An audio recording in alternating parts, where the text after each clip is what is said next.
والإسلام ديني ومحمدا رسول الله ويقين. بسم الله الرحمن الرحيم. Jawaban yang tadi, dah. Ya, kira-kira begitu, karena saya tidak bisa memaksa mempersamakan antara Muslim dan Kristen itu pasti akan kontradiksi. Enggak. Saya juga tidak sedang menyamakan. Saya hanya bertanya, ya, saya butuh jawaban saja. Biar kawan-kawan Kristen yang nonton, kan banyak juga yang Kristen nonton kan. Kalau umat Islam mah enggak perlu. Ini buat Kristen saja ya. Supaya Kristen yang di luar sana ikut-ikutan nggak waras juga gitu kan. Ada satu poin yang saya ambil dari apa yang Anda katakan, bahwa Yesus itu dilahirkan di kandang itu tujuannya adalah untuk merendahkan. Apanya yang direndahkan ini? Tadi saya udah penjelasan sih sebetulnya.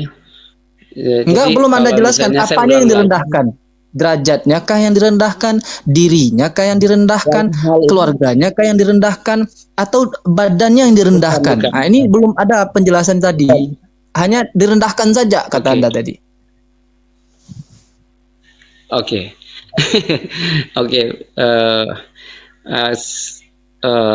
Terima kasih Anda sudah mengatakan saya dan umat Kristen yang lain adalah orang-orang tidak waras.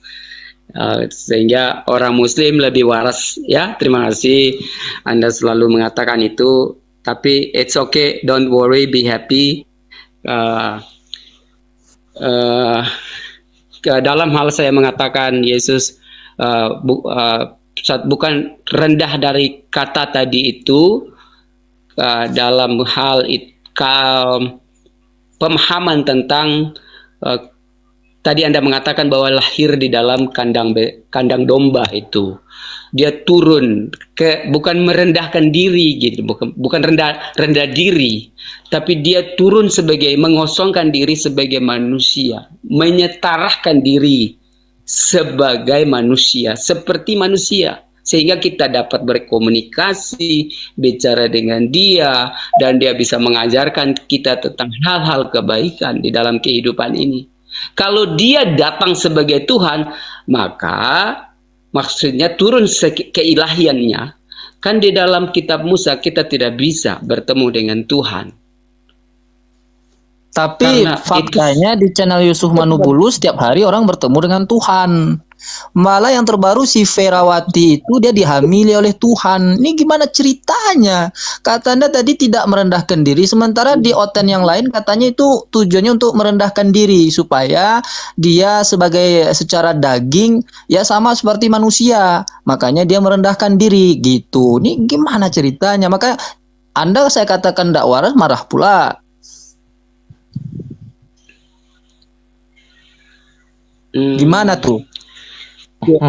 Ya, pemahaman mereka yang berada di dalam setiap konten-konten apapun itu, karena begini, saya melihat bahwa setiap konten yang dibangun di sini semuanya adalah reklame, ada promosi. Reklame. Tadi brosur kata Joshua, sekarang reklame, apalagi? Gini. Bukan, jangan gitu, Saya bilang konten ya. Bukan saya ngomong tentang Alkitab, oke? Saya ngomong tentang konten-konten yang kita sedang bangun, termasuk saudaraku yang sedang bicara. Banyak sekali yang harus memberikan ini. Tidak ada masalah, karena semua orang punya tujuan. Gini loh Bang, semua orang itu punya tujuan. Siapapun yang berada di dalam ini, manusia, selagi dia masih hidup, pasti dia punya tujuan. Siapapun pasti dia punya tujuan. Tetapi berbicara tentang kebenaran, apapun yang Abang katakan, baik itu Muslim, baik itu Kristen, ya, saya mau katakan bahwa dalam Alkitab saya berbicara, tidak ada satu hasta pun menambah, tidak ada satu hasta pun yang bisa mengurang. Anda boleh memframing, Anda boleh membaca Alkitab,